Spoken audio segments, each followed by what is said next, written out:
काठमाडौँका सुँगुर र पुरानो जीवनशैली। 50-60 वर्ष अघिको काठमाडौँमा एउटा यस्तो दृश्य थियो जुन आजका युवा पुस्ताले सायद कल्पना पनि गर्न सक्दैनन्। त्यति बेला काठमाडौँमा कुकुर, गाई, भैँसी, बाख्रा, भेडा, हाँस, कुखुरा र सुँगुर पाल्ने चलन सामान्य थियो। तर अहिले जस्तो सबै जनावर खोरमै सीमित थिएनन्। बिहान खुल्ला छोडिन्थे, बेलुका आफै आफ्नो खोरमा फर्किन्थे। आजको पुस्ताले काठमाडौँका गल्लीमा स्वतन्त्र रूपमा हिँड्ने सुँगुर देखेकै नहुन सक्छ। पुरानो काठमाडौँमा आधुनिक सरसफाइको व्यवस्था थिएन, त्यसैले वातावरणमा रहेका जैविक फोहोर खाएर सुँगुरले पनि प्राकृतिक रूपमा सफाई प्रक्रिया भूमिका खेलेको मानिन्थ्यो। आजको सरसफाइ प्रणालीसँग यसको तुलना पनि गर्न मिल्दैन।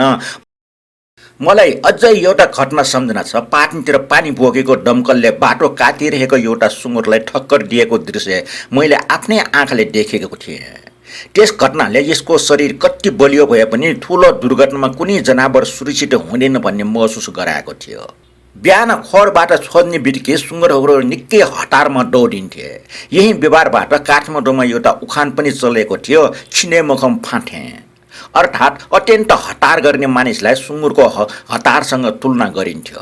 त्यसबेला समाजमा अर्को प्रचलित मान्यता पनि थियो। यदि सुँगुरले कसैलाई छोयो भने नुहाएर मात्र घर पस्ने चलन धेरै ठाउँमा मानिन्थ्यो। यो तत्कालीन सामाजिक विश्वास थियो, आजको वैज्ञानिक दृष्टिकोण होइन।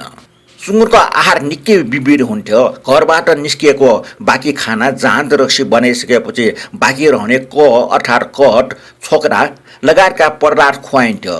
त्यस बापत सुँगुर पालकहरूले कहिलेकाहीँ बाँसका टोकरी, तकिबा, अन्य घरेलु सामग्री उपहार दिने चलन पनि रहेछ।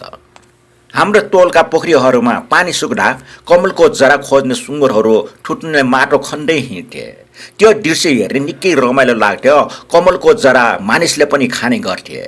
मैले पनि बाल्यकालमा साथीहरूसँग पोखरीबाट निकालेर चाखेको सम्झना अझै ताजै छ। आज काठमाडौँ धेरै बदलिएको छ। खुल्ला रूपमा हिँड्ने सुँगुर हराए, खुल्ला पोखरी पनि कटे, जीवनशैली पनि फेरियो। तर यस्ता सम्झनाहरूले पुरानो काठमाडौँ कस्तो थियो भन्ने इतिहास भने अझै जीवित राखेका छन्।